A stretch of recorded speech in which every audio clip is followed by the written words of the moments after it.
ছিটানো জাদু কিভাবে নষ্ট করবেন? যদি দেখেন যে কোথাও জাদু ছিটানো আছে অথবা সন্দেহজনক বস্তু, নাপাক, রক্ত, পসরা বা দুর্গন্ধময় জিনিস ছিটানো আছে ঘরের মেঝেতে বা দেয়ালে লাগানো বা ঘরের সামনে ছিটানো আছে, বিশেষ করে ঘরের সামনে মানে যেদিক দিয়ে ঘরে যাতায়াত করে প্রবেশ করে, ঘর থেকে বের হয় ঘরে প্রবেশ করে, ওই জায়গাগুলোতে জাদুগুলো ছিটিয়ে দিয়ে রাখে। ঘরের বাইরে ছিটিয়ে দিয়ে গেলে ব্যক্তি ওইটার প্রতি হেঁটে গেলেই জাদুটা অ্যাক্টিভ হয়ে যাবে, এই জন্য এভাবে সহজে ছিটিয়ে দেয় ঘরের বাইরে। আর যদি জিন দ্বারা করা হয় তাহলে জিন ঘরের ভিতরেও নাপাকি, রক্ত এগুলো ছিটিয়ে দেওয়া যায়। তো যেভাবেই হোক, যদি মনে হয় যে এটা ছিটানো জাদু, তাহলে কীভাবে এটা দূর করবেন বা নষ্ট করবেন? এক বালতি পানি নেবেন, ওই পানির মধ্যে 3 মুঠ লবণ দিবেন, তারপরে একটা গোলাপ জল দিবেন, তারপর ওই পানির মধ্যে দুরুদ 3 বার করে ফু দিবেন, ফাতিহা 3 বার করে ফু, আয়াতুল কুরসি 3 বার করে ফু, তারপরে ইখলাস, ফালাক, নাস এগুলো প্রত্যেকটা 3 বার করে পরে পানির মধ্যে ফু দিবেন। বিশেষ করে সূরা ফালাক একাধিকবার পড়তে পারেন, 7 বার, 11 বার, এভাবে সূরা ফালাক যত বেশি মন চায় পড়তে পারেন, কারণ জাদু নষ্টের জন্য সবচেয়ে বেশি কার্যকর হলো সূরা ফালাক।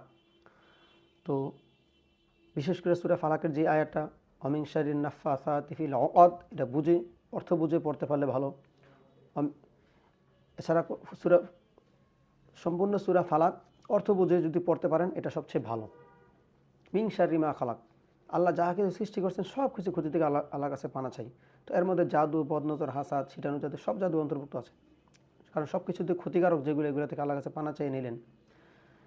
তো এই সবগুলো পরে পানির মধ্যে ফু দেন, প্রতিটা 3 বার করে পড়া পরে পানির মধ্যে একবার ফু দেন এবং শেষে দুরুদ পরে আবারও 3 বার ফু দেন।